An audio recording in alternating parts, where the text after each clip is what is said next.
Oh, thank you very much. That's a lot of people for a town hall. Nobody's ever seen a town hall like this. You know, a town hall is supposed to have about 300 people. You have about 8,000 people here.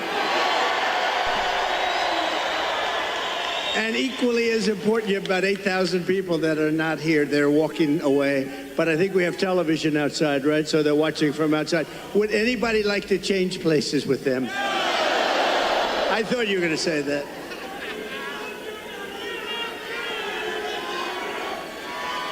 Thank you, everybody. Hello, Sarah. Mr. President, nobody's ever seen anything like it. Well, it's been a great experience. It's a dangerous business, however, being president. It's a little bit dangerous. It's, you know, they think race car driving is dangerous. No. They think bull riding, that's pretty scary, right? No. This is a dangerous business, and we have to keep it safe. Mr. President, I don't think there's a person, certainly in this room tonight, and probably anywhere in the country, that doesn't remember exactly where they were on July 13th, that Saturday, when a horrific thing happened, an attack not just on you, but what I see as an attack on our entire country. They have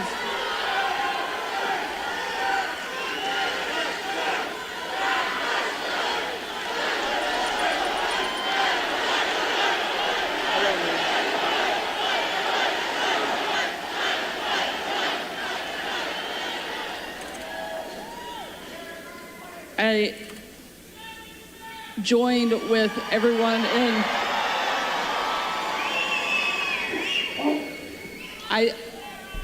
we know that you were tough.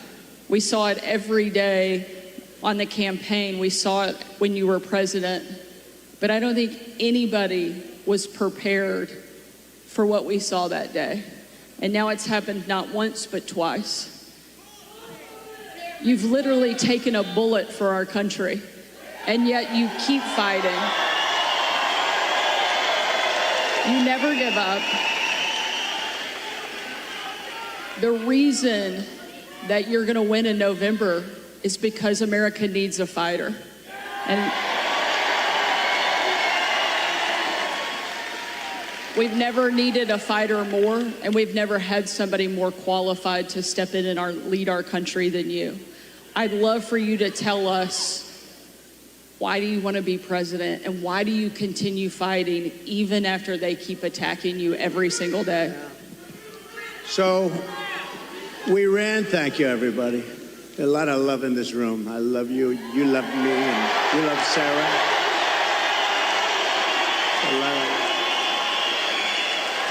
So we ran in 2016, and it was amazing. It was amazing, and we won.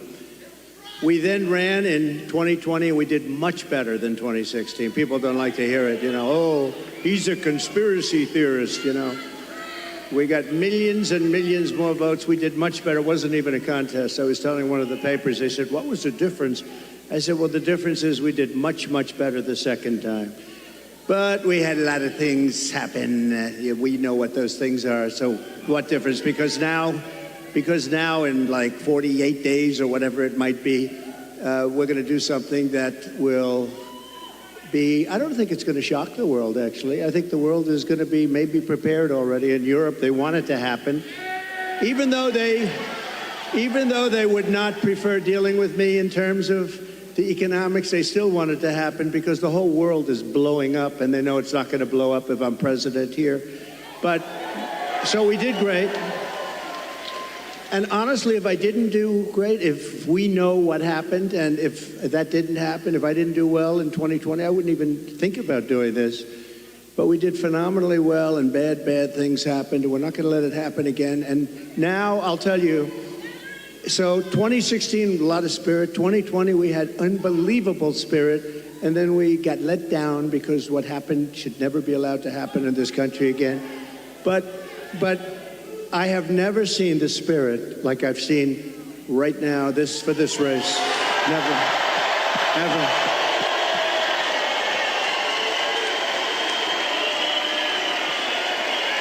Never seen anything like it. Never seen anything like it. It blows it away from 2016, from 2020. And basically, it's very simple. You're saying what? We're going to seal the border immediately. We're going to drill, baby, drill. You know, we're going to drill at a level. We're going to bring your energy prices down. We're going to try and get rid of a lot of that big lump of inflation that this administration has given us. And I have to say that President Biden called me yesterday. It was very nice. We had a very nice conversation. I appreciated that he called about, you know, what happened the other day. And he says, he's committed. He's committed. No, and today, a little while ago, I got a very nice call from Kamala. No, it was very nice. It was very nice. It was very, very nice, and we appreciate that. But we have to take back our country. We have to win. We're going to win, and we're going to make America great again. That's all there is to it. Very simple, right?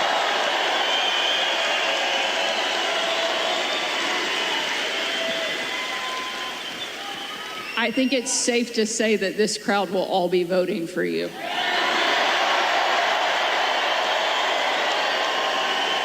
You know, when I think of this state, it's so sad. Years ago, I was given, thank you very much, but years ago I was given an award as like Man of the Year or something from an area that nobody knew, and the press said, oh, it never happened. Well, then it did happen. They found out where it was, but it was like 15 years ago.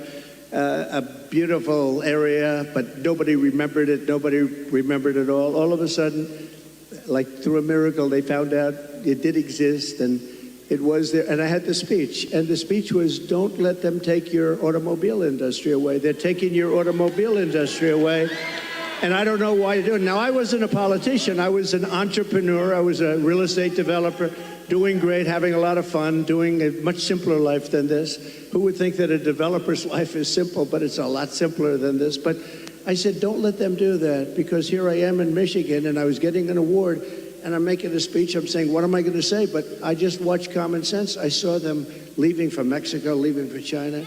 Do you know that right now, and they weren't building them with me, they weren't building anything in Mexico having to do with cars with me, because I said, if you build it, we're going to put a 200%, you're not going to sell one car into this country. But right now, they're building some of the largest auto plants anywhere in the world ever built. I have a friend that does that for a living, very good at it. He's the best, I think. And he's actually a contributor, a supporter, but he builds the plants. And I say, you know, I'd like to go see a plant, a really great auto plant. You know, it's amazing technology, amazing what they do, really incredible, the amount of automobiles they can produce and the size of these things. I'd like to see a real modern plant. And he's the one that does them. And I said, so where would we go? I was hoping he'd say Detroit or someplace up here. But anywhere in this country, I'll take anywhere in this country, right? So will you, my greatest guy right over here. Stand up, will you, please? He's such a great guy. Oh, hi, everybody. We're going to bring him back. We're going to bring him back. We're not just going to keep, you know, you're losing your jobs, the whole thing, but just, so they're building. So I said, where would I go? And let's go take a look at a beauty. He said, well, we'll have to go to Mexico. I said, wait a minute, I'm not interested. No, I want to know here. He said, here we don't build top of the line. We build smaller plants. We build, there's just not that kind of a thing. And I said, isn't it sad? He feels that too. You know, he's a United States guy. But he said, if you want to see the big ones, you're going to have to go to Mexico. They're owned and built by China in Mexico, and there are a number of them going up right now, and they think they're going to make their cars there, and they're going to sell them across our line, and we're going to take them, and we're not going to charge them tax. We're going to charge them, I'm telling you right now, I'm putting a 200% tariff on, which means they're unsellable. Unsellable in the United States. And then you wonder why it gets shot at, right? You know, only consequential presidents get shot at. When I say something like that, you have countries saying, this guy, but what can you do? You have to do what you have to do, right? We have to be brave, otherwise we're not going to have a country left. So what's happening is they're building these massive auto plants, and they think they're going to make tens of thousands of automobiles and sell them in here. No tax, no nothing. It's not going to happen. When you put on tariffs, tariffs are the greatest thing ever invented. You know, I took in $467 billion from China. Nobody else took in anything, and China's economy is not even doing that well. And Biden, you know, they have not been able, and Kamala, they have not been able to take those tariffs off because there's so much money. And frankly, if they did take them off, this country would be flooded with Chinese cars. You don't have the Chinese cars. We put a pretty good tariff on. It was going to be lifted at some point. Then we had COVID. We did a tremendous job in COVID. We gave you a stock market that was higher than just prior to COVID coming in. And we did a great job. We never got credit. We got credit for the best economy maybe ever. We got credit for having defeated ISIS and having rebuilt our military. We shouldn't have given, Sarah, we shouldn't have given $85 billion worth of equipment to the Taliban, to Afghanistan. In I think the most embarrassing moment in the history of our country. That whole thing was the most. When we were leaving with me. I was the one that got it down to the right number. We were going to keep the big air base, which is exactly 1 hour away from where China makes its nuclear weapons. Think of that, 1 hour away. And we gave it up. We just gave it up. One of the biggest, one of the most, we spent billions and billions of dollars many years ago. The runways can hold more weight than any runway ever built. Think of that. They're, I think, 19,000 feet long, which is, you know, 3 times what a normal runway would be. It's called Bagram. And we were going to keep that because of China, not because of Afghanistan, 1 hour away from where they make their nuclear weapons. So that was a good one. We left, and the way we got out was so embarrassing. And because of that, first of all, 13 dead soldiers. I've gotten to know their families. They're incredible families, but they'll never be the same. Many badly injured, you know. Nobody, Sarah, nobody ever talks about the soldiers that are badly injured. They talk about 13 dead, and we always have to say that, number one, and great families. But nobody ever mentions the fact that some of the soldiers were hurt so badly, the arms, the legs, the face, like obliteration. We left American citizens behind, and they're not too happy, I can imagine. But if they're living. And we also gave them $85 billion worth of the best military equipment, all beautiful, brand new, between the goggles and the planes and the armor-plated cars.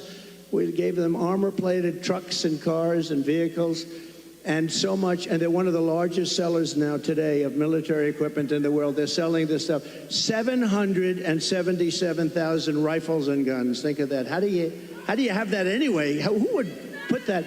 We have 71,000 trucks and cars, and again, many of them armor-plated. So what happened is when Russia looked at that, they said, we're going to invade.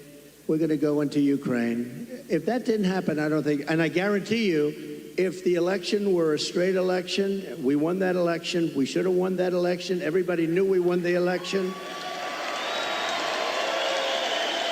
they would have never attacked. Putin never would have attacked, but the oil prices got driven up at $100 a barrel. He made money. He's the only guy who fought a war, and you make money fighting a war, but it got driven up because of their bad energy policies. But when he saw that, and you wouldn't have had, think of this, you wouldn't have had, how different would the world be? You wouldn't have had Ukraine being attacked by Russia. You wouldn't have had October 7th in Israel, where that horrible situation took place because Iran was essentially broke. They had very little money, and we would have made a great deal with them. All we want is we don't want them to have a nuclear weapon. Very simple. That's all we want. We don't want you to have a nuclear weapon. We would have made a good deal with Iran. They would have been happy. And I think they're going to end up being very unhappy, but it's very dangerous. They're very close to a nuclear weapon. And the other thing, you wouldn't have had inflation. You wouldn't have had inflation because inflation was driven up by their bad energy policy. And you remember your gasoline started going up to $5 and $6 a gallon. And then what happened is they said, oh, we're going to get killed. We have an election. We're going to get killed. And they went back to my policy. So they went back to the same. What they don't, and they say, we produce the same amount as Trump. Well, they went right back to my policy, or you would have had $25 a gallon gasoline. So they went back. What they don't say is, though, I would have been producing 4 times as much. And I took us from third into first place by a lot.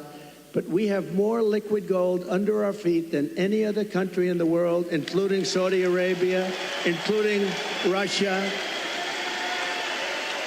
And we would have been so dominant in energy. We would have, we didn't need any energy from anybody. We didn't have to protect any other countries in order to get their oil, which we've done for many years in the Middle East. We were energy independent. Sounds so beautiful to say it. We're energy independent. We were soon going to be energy dominant, and we would have been now having so much money coming out of the energy. We just have the best. We have Bagram in Alaska. They say it might be as big, might be bigger than all of Saudi Arabia.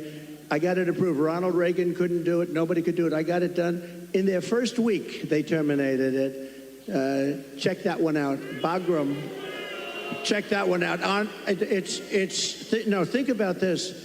Between Bagram, you go to Anwar, you take a look at the kind of things that we've given up.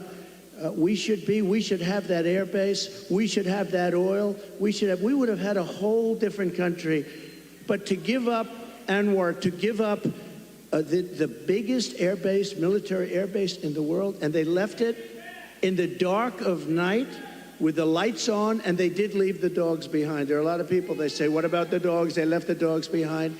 But we would have been a much different country right now. But we're going to get it back, and I promise you we're going to get it back with guys like this and people like that.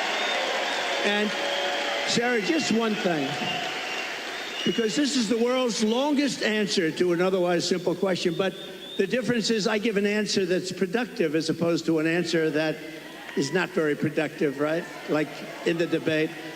But just to end this, we are going to, for Michigan, because we want to be a little bit Michigan-centric. You used to be the capital of the world in cars. Today, you're an afterthought in cars. And I don't know the head of your union. I've never met the gentleman, Sean. I've never met him. But what he's done to your union and what he's done by agreeing to allow this country to say we're going all electric, which at some point they're going to end up taking back that mandate because that mandate is insane. They want to go all electric basically by 2030. And for him, think of this, for him to do that, just real fast, you're right now at 25% of where you used to be and heading south because the electric cars are all going to be made in China and Mexico, but they're all going to be made basically in China. We are going to bring so many auto plants into our country. You're going to be as big or bigger than you were 50 years ago because they won't be able, if they're not willing to build a plant, we don't want their product. And that's enough. That's all I want to say.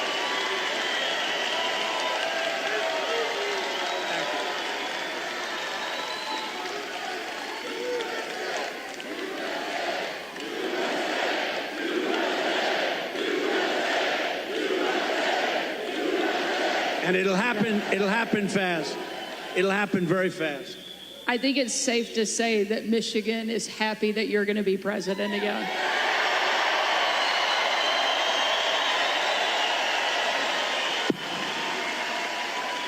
And Mr. President, we don't mind that you give long answers because you actually have something to say, because you actually got something done when you were president. You know, it's a very interesting, because she said, I don't think I've ever said this before. So we do these rallies, they're massive rallies. Everybody stays till the end, by the way. You know, when she said that, well, your rallies, people leave. Honestly, nobody does. And if I saw them leaving, I'd say, and ladies and gentlemen, make America great again, and I'd get the hell out, okay? Because I don't want people leaving. But I do have to say, so I give these long, sometimes very complex sentences and paragraphs, but they all come together. I do it a lot. I do it with Raising Cane, that story. I do it with the story on the catapults on the aircraft carriers. I do it with a lot of different stories. When I mention Dr. Hannibal Lecter, I'm using that as an example of people that are coming in from Silence of the Lambs. I use it. They say, It's terrible. So they say, so I'll give this long, complex area. For instance, that I talked about a lot of different territory. The bottom line is, I said, the most important thing. We're going to bring more plants into your state and this country to make automobiles. We're going to be bigger than before. But the fake news, there's a lot of them back there. You know, for a town hall, there's a lot of people. But the fake news likes to say, oh, he was rambling. No, that's not rambling. That's genius when you can connect the dots. You got to. Now, Sarah, if you couldn't connect the dots, you got a problem. But every dot was connected, and many stories were told in that little paragraph. But there is something, but they say that. The other thing I say is this. We had 107,000 people show up in New Jersey. We had 68,000 people show up in Alabama. We had 79 or 81,000 in South Carolina. And they'd never said, I'm a great speaker. And I said, am I a great speaker? They say, oh, no, he rambles. What the hell are all you people showing up for if I ramble? You don't want to show up for a rambler. So anyway, thank you very much. Mr. President, no one has done more to fight for the American worker than you, to bring back jobs and manufacturing to this country. Tonight, there's obviously a lot of people that really care about the auto industry here. And tonight we have a question from one of the auto workers, Isaiah, here in the audience that would like to ask a question. Good. Sure. Where's Isaiah?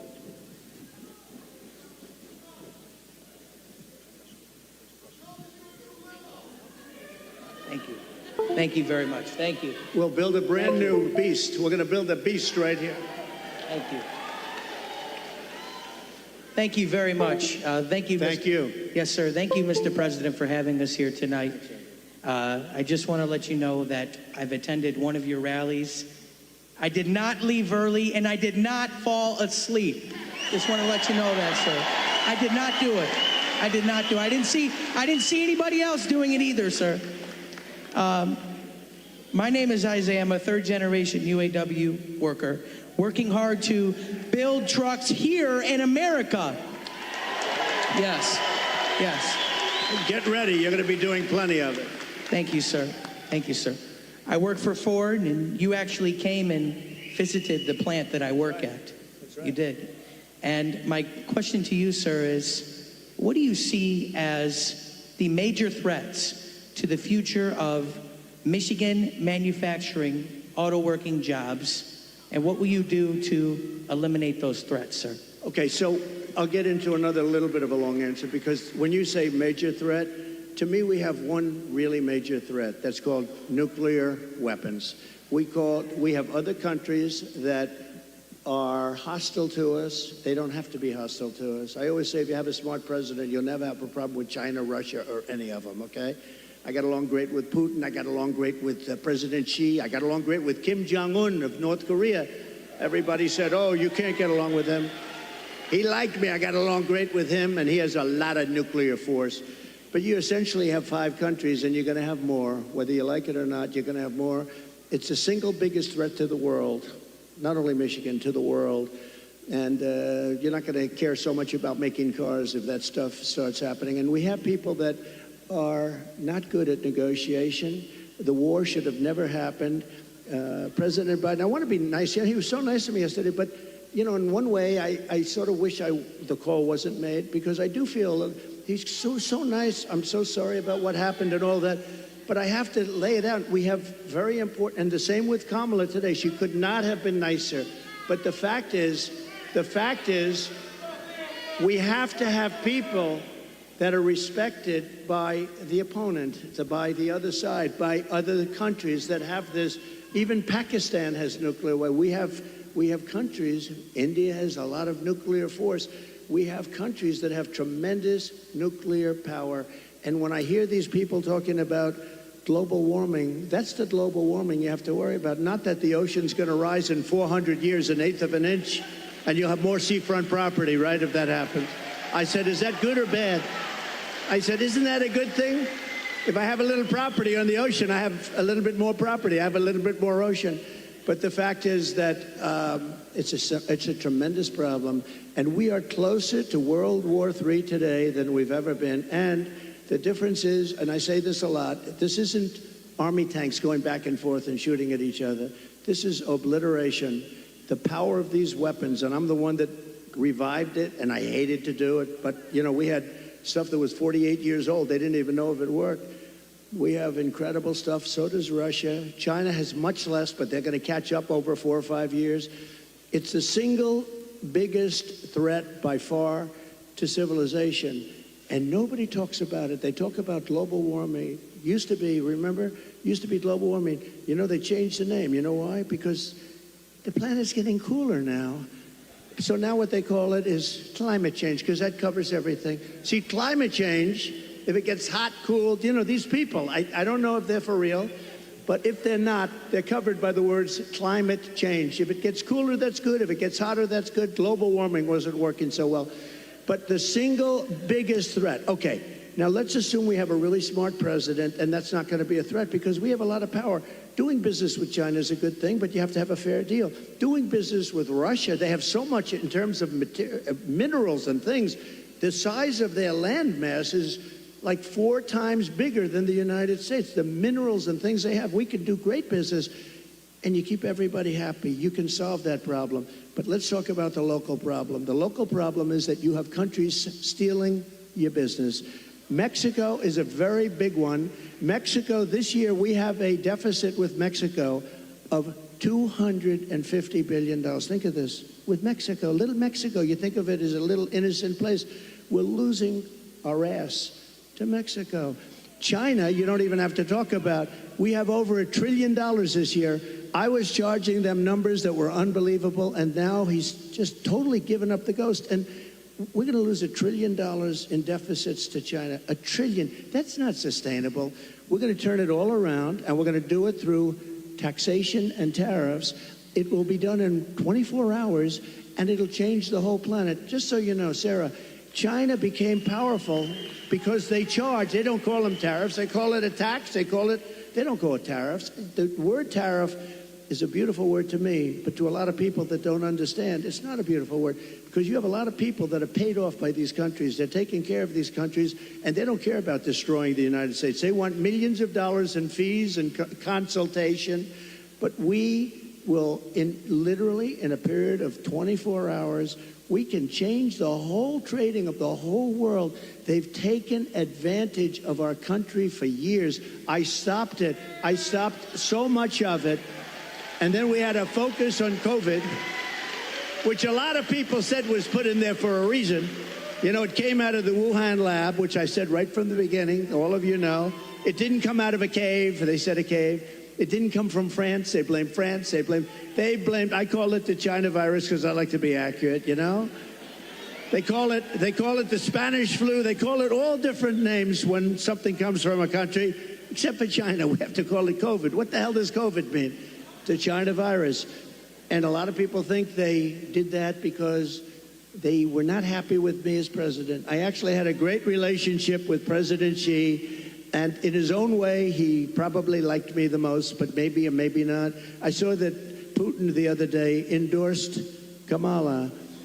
And you have to understand, these are major chess players. So when he endorses Kamala, he may say, well, I did that because I love you, and it's better to be doing it. So who knows? But he endorsed Kamala, which is a little unusual. I was watching, I said, that's interesting. I think that's a good thing, isn't it? It really is. But look, we have to turn it around, and we can. We're going to have a reciprocal trade tax. We're going to have so if China charges 152%, which they do in a car, if we sell a car made here into China, which you don't do because the tax is too high, they say to all your companies and to others, and to Elon Musk, who gave us, he is a great guy. He gave me the strongest endorsement, and he's a really wonderful guy. But they say to him, we don't want your car unless you build your plant in China. And there's nothing wrong with saying that. That's smart people say that. We haven't said it for many years. I said it. We have a lot of plants going up with Apple and other things. I said, you got to build plants. You don't build plants here, we're going to put the tariffs on your products coming in from China. So we can do it quickly, but we're going to have what's called the Reciprocal Trade Act. Now, I dealt with a senator, a very good senator, actually, but he knows nothing about trade. I said, here's what I want to do, Senator. I want to take the reciprocal trade. If they charge us 100%, we charge them 100%. He said, you mean they charge us, we charge them? You got me. How simple could it be? It was sort of cool because he doesn't care. He's a senator, doesn't care about trade, but you know. So we're going to call it the Trump Reciprocal Trade Act, or I'll leave the name Trump off as long as we do it. So when India, which is a very big abuser, he happens to be coming to meet me next week, and Modi, he's fantastic. I mean, fantastic man. A lot of these leaders are fantastic. You have to understand one thing. They're 100%. These people are the sharpest people. They're not a little bit backward. They are at the top. You know the expression, they're at the top of their game, and they use it against us. But India is very tough. Brazil is very tough. There are certain countries, I can tell you every one. I can give you from top to bottom. China's the toughest of all, but we were taking care of China with the tariffs. So we're going to do a reciprocal trade. If anybody charges us 10 cents, if they charge us $2, if they charge us 100%, 250, we charge them the same thing. And you know what's going to happen? Everything's going to disappear, and we're going to end up having free trade again. And if it doesn't disappear, we're going to take in a lot of money. Okay? But you know, the biggest beneficiary, I believe, is going to be your state. And I won't say that to other states, I promise. About your state, you are going to have plants built at a level that you haven't seen in 50 years. Okay? Great question. Thank you. Thank you. Mr. President, one of the other things I think that you did that helped protect the American worker as much as anything else, and also make our country and our communities safer, was you actually did something about the border. Just this month, there was a woman in my home state of Arkansas who was killed by an illegal immigrant who was drunk driving, that was deported during your administration and came back under this administration because they have failed to protect our country. It's one of the great threats that we face that you actually did something about. A lot. Tell us what you will do on day one to help protect our country. So we're going to be, day one, we're doing two things. Closing the border and baby drill. Two things. We're going to get down the prices.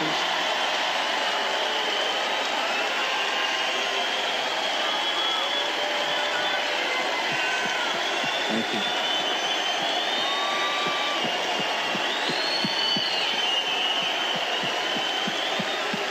Nice people. I like this crowd. I like this crowd. No, you know what? You're smart people. So, Sarah, thank you.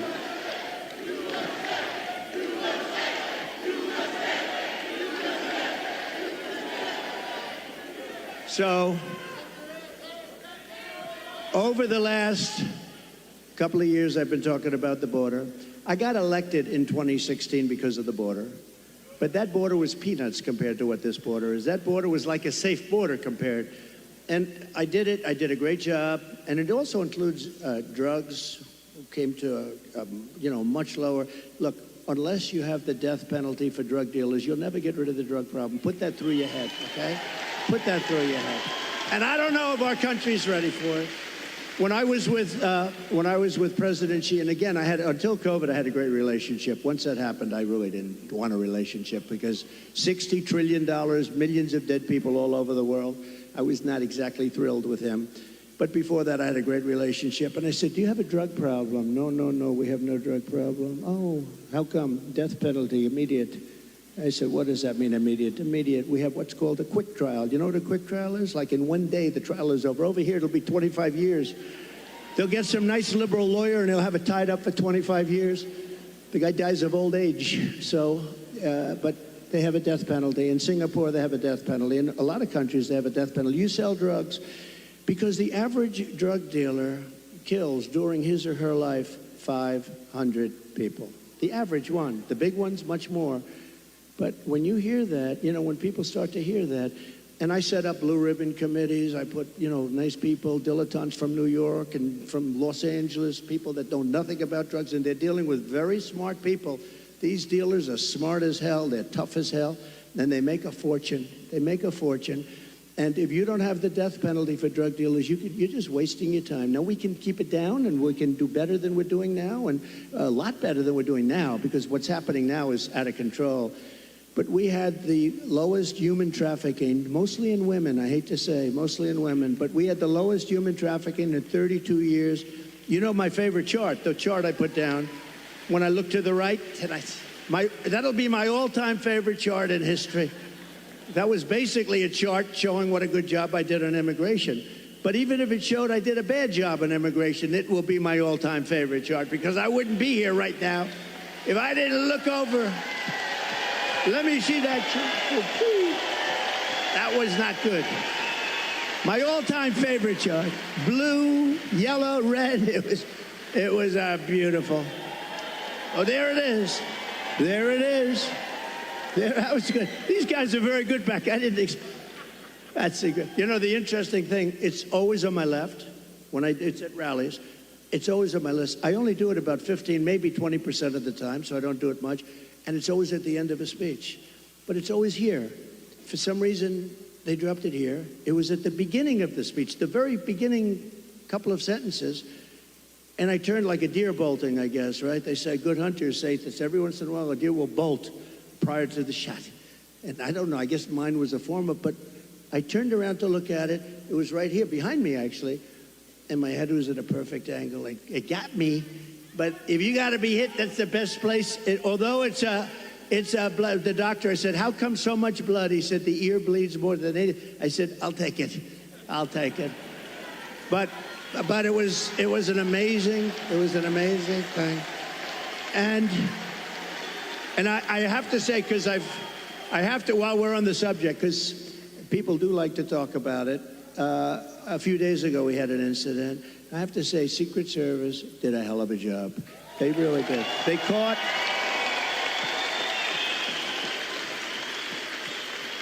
one of the gentlemen one of the agents was walking a couple of holes in front, and he saw a rifle, AK-47. That's serious stuff, right? You know more about that. My sons know more about this stuff. But AK-47, that's a bad one. The other one was an AR-15.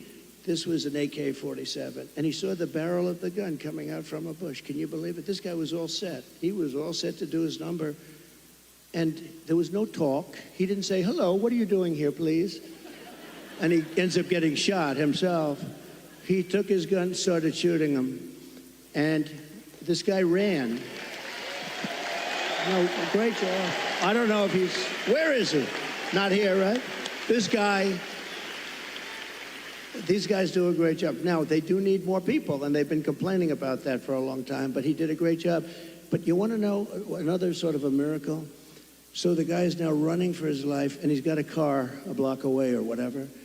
And a woman, this is a woman, not a man, a woman, see? Women are smarter than men. I hate to say. How does that sound? Our great First Lady is very happy now. Let me just tell you, think of this. Who would do this? I actually asked, I was with the sheriff this morning, I was with a couple of people from Secret Service, who would do this? So you now have a man running, not with a gun, he dropped the gun, we found the gun, but he was gone.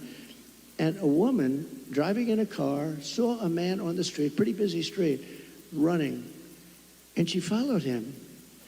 And he got into the car, and she stopped because she thought he was trouble. He looked different. He like trouble. She followed him, it wasn't very far, and parked the car behind his car and started taking pictures of his license plate. Now think of it. And Sarah, think of it. No, seriously, who would do that? It's The women. not from good or bad, not from, strength or heroism. No, just you see somebody running. I see people running all the time, and you don't follow. She saw something in this guy that was bad, She may have heard maybe gunshots because there were four gunshots. Actually, the shots, he never got off a shot. The shots were from Secret Service. But think of it, who would do this? If you took 1,000 of these incidents, would even one person have done it? This woman was, I haven't met her, but I'd like to meet her. I'm going to meet her, I hope. But think of this. She goes in, she takes pictures of the plate, and then she sends the pictures into the sheriff's office. And the sheriffs are saying, wow, this is pretty amazing. And they were able to get this guy within 10 minutes. They had a high-speed chase on the highway. They got him. Otherwise, we'd probably have an AK-47. They had the camera. They had he had the whole thing. He was a sophisticated guy.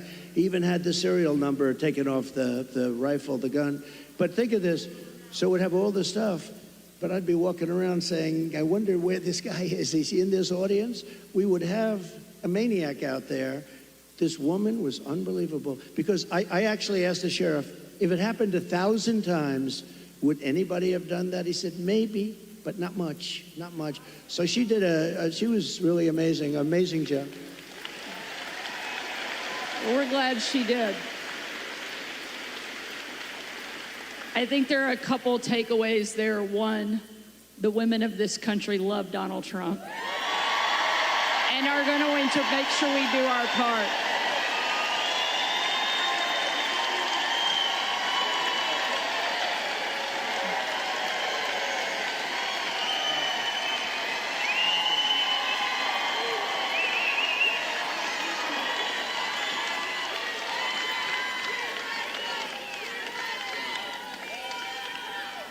And I think one of the other things that we all know in this room certainly is that God is not finished with you and he has big plans.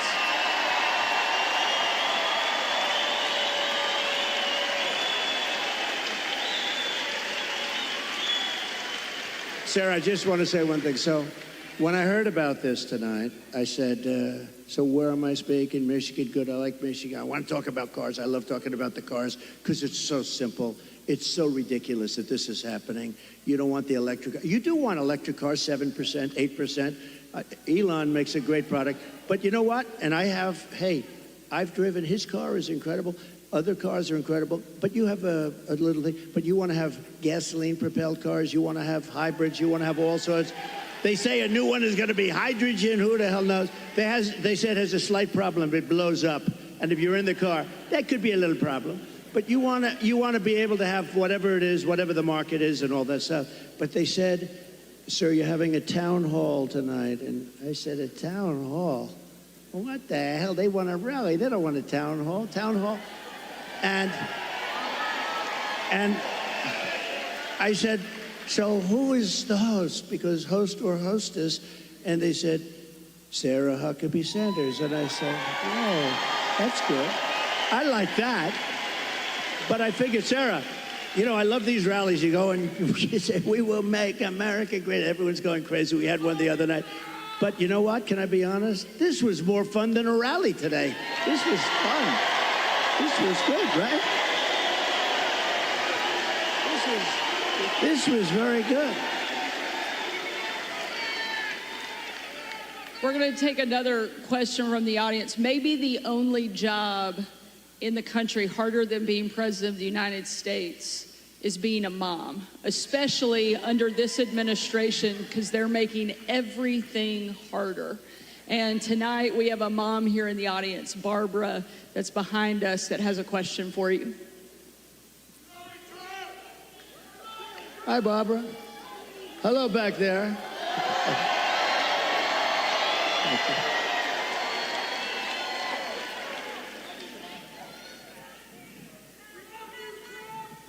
Good evening. Good evening, President Trump. Thank you for taking our question. Thank you. My name is Barbara. I'm a mom of 3, a grandmother of 7, and 3 great-grands, a registered nurse, retired nurse. So I know the cost that goes into raising children and running a household. Yeah. People just can't survive now.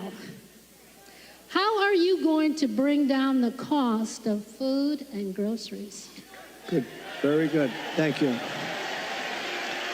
So we have to start always with energy. Always. I don't want to be boring about it, but there's no bigger subject. It covers everything. If you make donuts, if you make cars, whatever you make, energy is a big deal. And we're going to get that. It's my ambition to get your energy bill within 12 months down 50%. If I can do that, we've done a hell of a job. 5-0, not 15, 50. Interest rates are going to follow, and actually they're going to follow for another reason. The economy is now not good, and interest rates, you'll see they'll do the rate cut and all the political stuff tomorrow, I think. And, you know, will he do a half a point? Will he do a quarter of a point? But the reason is because the economy is not good. Otherwise, you wouldn't be able to do it. But we're going to get interest rates down, and we got to work with our farmers. Our farmers are being decimated right now. They're being absolutely decimated. And, you know, one of the reasons is we allow a lot of farm product into our country, and we're going to have to be a little bit like other countries. We're not going to allow so much we're going to let our farmers go to work. And I don't know if you remember, I love the farmers because, you know, I had many meetings as president. I have this gorgeous room with this beautiful table that seats about 35 people. And I was with the farmers. Usually everybody wants something. They all want subsidy. But I was with the farmers, and I think you might have been there, actually, Sarah. I said, look, fellas, we're going to get you such a beautiful subsidy, meaning I'm going to do things. And one of the people raises and, sir, honestly, we don't want a subsidy. This is the first time this ever happened to me. Everyone wants, they want money. They want to build windmills. We want money with these windmills. Anyway. But you know what? It was amazing. He said, almost tears in his eyes, they were getting decimated. We don't want a subsidy. We just want to play, you know, a fair, level playing field. And I said, nobody's ever said that. And I have many industries and many groups of people from different things. You know, they do all different things. It's probably the most dramatic I've ever seen. He didn't want anything. All he wanted was to be able to compete fairly. And the problem we have is other countries, they treat us very badly in that way also. They really are. And, you know, sometimes the worst countries are our so-called allies. I say so-called because in many ways they're not allies at all. They take advantage of us. They really take advantage. But we're going to do with the farmers. We're going to do what we have to do with the farmers. We're going to put our farmers. And do you remember the expression? When I was negotiating with China, China said, well, we're not going to deal with this because they never had anybody negotiate. They did whatever they want. They just took us like, you know, for a bunch of suckers. But I told the farmers it's going to be very good negotiators. You're going to suffer for 6 months, and then they're going to fold. And that's exactly what happened. They folded, and they agreed to buy $50 billion. You know, you might have heard the story. I said, how much? I went to the Secretary of Agriculture. How much did they buy? He said 15. I thought he said 50. So when they're ready to make a deal at 15 billion, I said, no, I want 50. That's what they've been buying. He said, no, it's 15. I said, you said 50. And he said, no, we said 15. I said, that's okay. Ask for 50 anyway. And we got it. We got it. And they buy a lot of our product. But so it's just a great interest rates, energy, and common sense. A lot of it's common sense. Everything. You know, I like to say, we're the party of common sense. We want to have a strong border. How about we want a strong, you know, all of a sudden, they've changed. They didn't want any border. They said walls don't work. Two things work. What are the two things? Wheels and walls. You know, if there's a gorgeous computer down here. In about 2 weeks, it's going to be obsolete. A friend of mine is in that business. He hates it. He said, we come up with a new model, and it's the greatest. About 3.5 weeks later, the damn thing's totally obsolete. The only thing that never gets obsolete is a wall and a wheel. And the wall is what we're talking about now. And, you know, we built hundreds of miles of wall. We then added more than I ever said I was going to do. And then we had that bad election result, that disgusting result. And they never put it up. You know what they did with it? They sold it for 5 cents, and it was expensive wall. It was exactly what the Border Patrol wanted, with the anti-climb plate on top, which I always hated because I didn't like the look of it. But, you know, they demonstrated it. We had mountain climbers and a couple of drug climbers, too. These guys are amazing. They put 100 pounds of drugs on the back, and they go up the wall like it's nothing. but they couldn't get over the plate. So all of a sudden I said, okay, I'll put the plate on. I didn't like it. I liked it better without the plate, but it didn't work quite as well.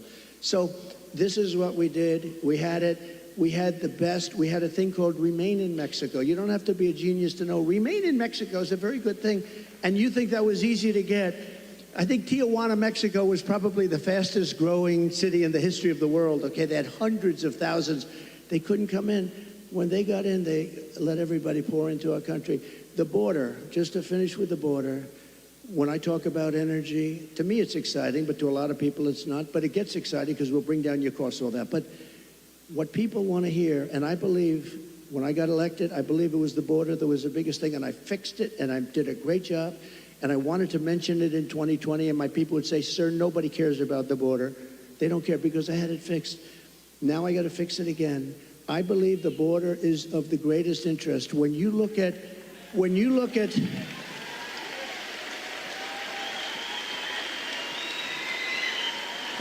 what's happening in Aurora, okay? Take a look at Aurora.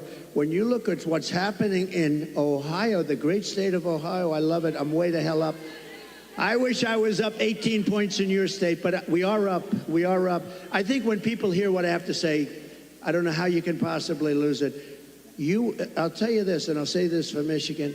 If I don't win, you will have no auto industry within 2 to 3 years. It'll all be gone. And I know you got a little bit of an increase. It doesn't mean that's the small stuff because it's just a temporary thing because you will not have any manufacturing plants. China's going to take over all of your business because of the electric car and because they have the material we don't. What we have is a thing called gasoline. We have gasoline. We have so much gasoline we don't know what to do. They don't have gasoline. So why are we making a product that they dominate? They're going to dominate. You will not have a car industry left, not even a little bit of a car industry. So, and you're going to have electric cars, but you're going to have 7%, you're going to have 9%, whatever it may be. And maybe someday the technology becomes so good that you can do more. I mean, it's fine. But right now, the battery technology isn't there for long term. I always say, I love the electric car, but they don't go far enough. And they don't do well. In Iowa, it was 20 degrees below zero when we had our great success in Iowa. We had a great, and there were cars all over the place. I said, what's wrong with those cars? They don't work well in cold, and they don't work very well in heat. But Elon's going to figure it out because he's great. He gave me the greatest endorsement. He figures everything out. And right now he's got other things to think. He's got to get a rocket up to get those 2 people out of there.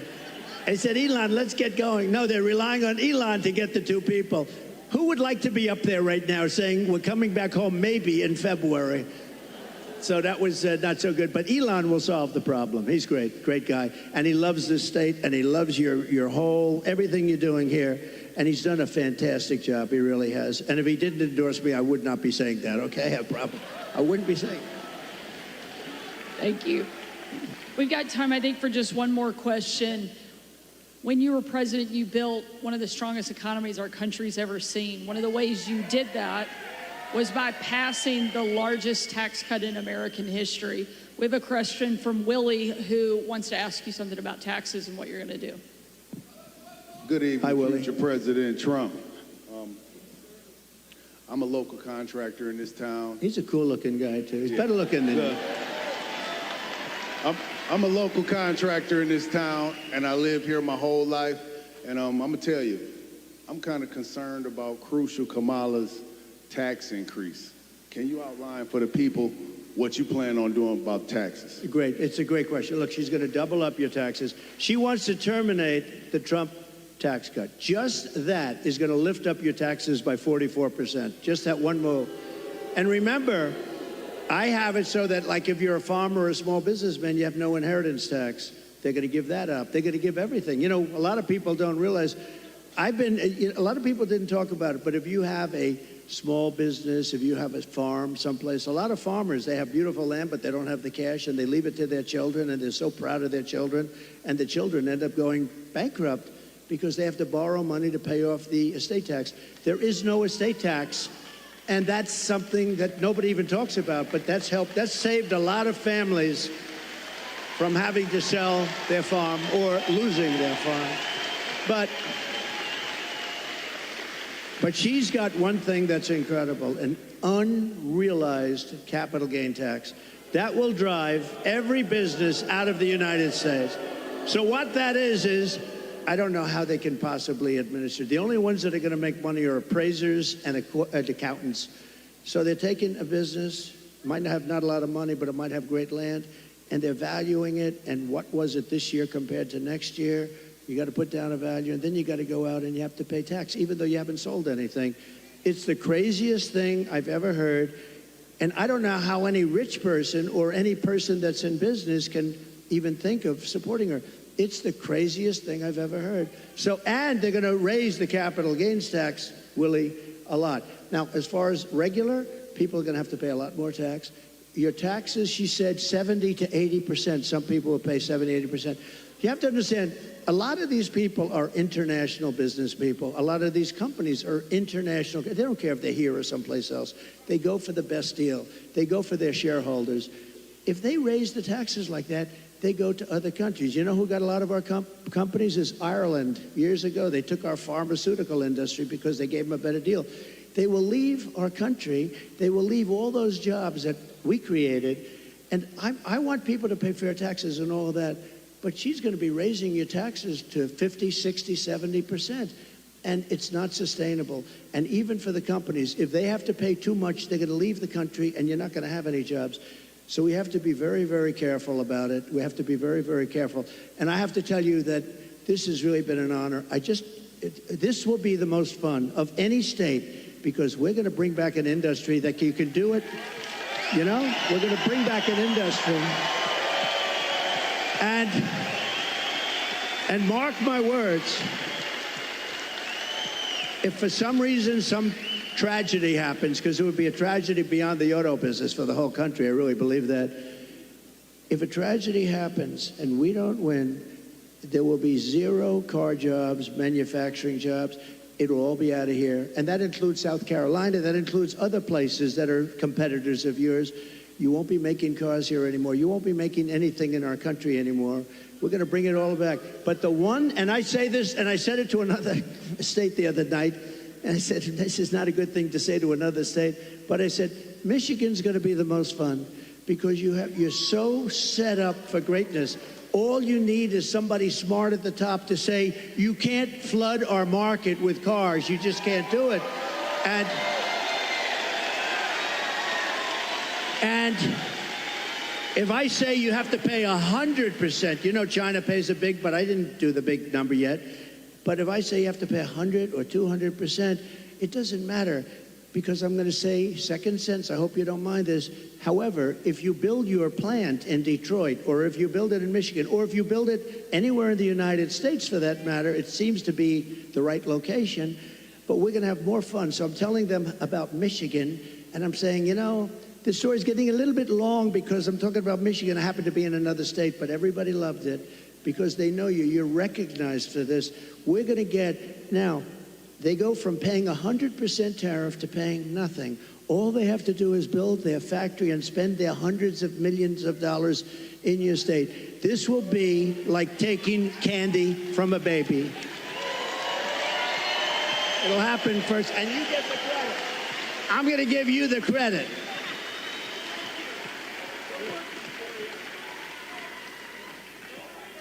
Well, I don't think there's any question that America was better off under Donald Trump.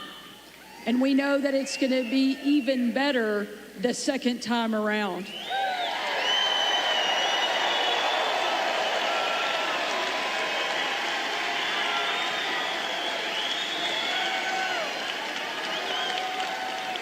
Before tonight, I knew you were going to win the presidency. I had no doubt. Arkansas is going to come in huge. But now I know you're going to win Michigan by epic margin.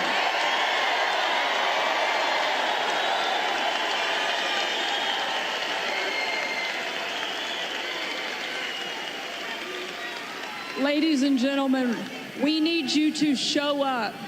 We need you to vote because the future of my kids, your kids, our grandkids depends on whether or not Donald Trump goes back into the White House, and I know you're not going to let us down.